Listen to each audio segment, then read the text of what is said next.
The Democratic Leader.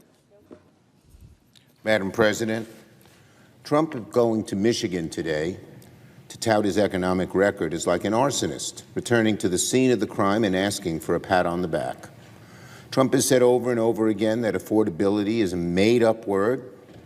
He has said American skyrocketing costs are nothing but a hoax. Hey, Donald, ask any Michigander whether they think the higher costs that are crushing them are a hoax.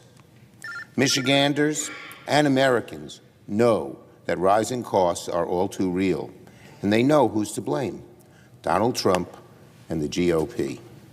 Over and over again, they have done things that have made it more expensive to live in Michigan. If Trump wants to tout his economic record in Michigan, so be it.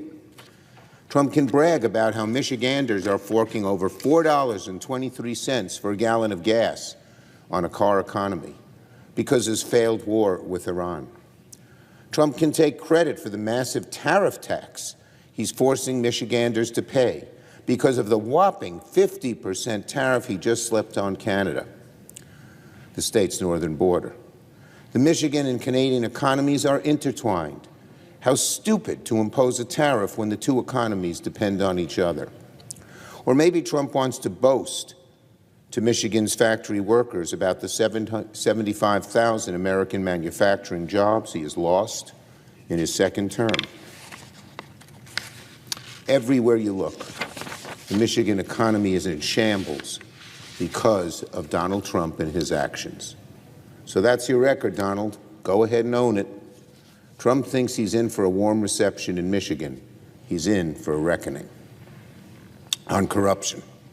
The only people who think America's getting more affordable are Donald Trump and his cronies as they cash in on unprecedented corruption. We see a new con come out of the Trump administration almost every day, but the scheme's always the same. Americans pay, Trump profits. Last week, I announced Senate Democrats' new effort to stop Trump from turning his presidency into his personal ATM. We released a report detailing how the Trump family has defrauded the American people to the tune of more than $4 billion in the past 18 months. We also saw Republicans vote against my legislation to prevent Trump from wasting further taxpayer dollars on upgrades for his $400 million luxury jet. Our work to expose and stop Trump's grift continues this week. In the coming days, I plan to announce new legislation, to clean up the swamp Trump promised to drain a decade ago. We're unmasking the people who are swindling the American people, holding their feet to the fire and advancing reforms to stop further corruption in the future. The presidency isn't a product to sell, a commodity to trade, or a grift to run, no matter how hard Donald Trump tries. Every American who's been forced to pay more this last year and a half is paying for Trump's profit margin. We're done picking up his tab. On the SAVE Act, it's a new week in Washington, but one thing remains the same.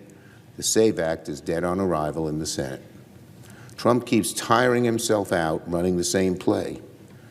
Trump knows he can't defend Republicans' abysmal record, his abysmal record, so he whines for the GOP to pass the SAVE Act to disenfranchise voters who want to hold him accountable in November. Give it up, Donald. The SAVE Act ain't going to happen. The courts have rejected the SAVE Act. Congress rejected the SAVE Act. Even members of Trump's own party have rejected the SAVE Act. Republican problems aren't going to go away until Trump realizes how futile this brazen effort to rig our elections really is. Instead, Trump has said publicly, quote, Republicans have to pass SAVE, otherwise we're going to have a shutdown in November. That's Trump. He keeps threatening a shutdown. Are Republicans listening? The president is threatening to shut down the government. It's not Democrats doing that.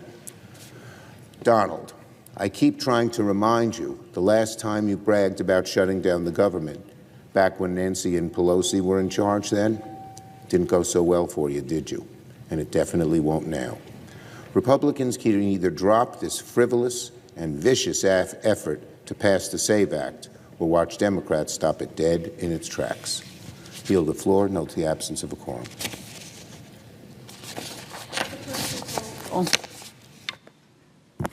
Ms. Alsabrooks.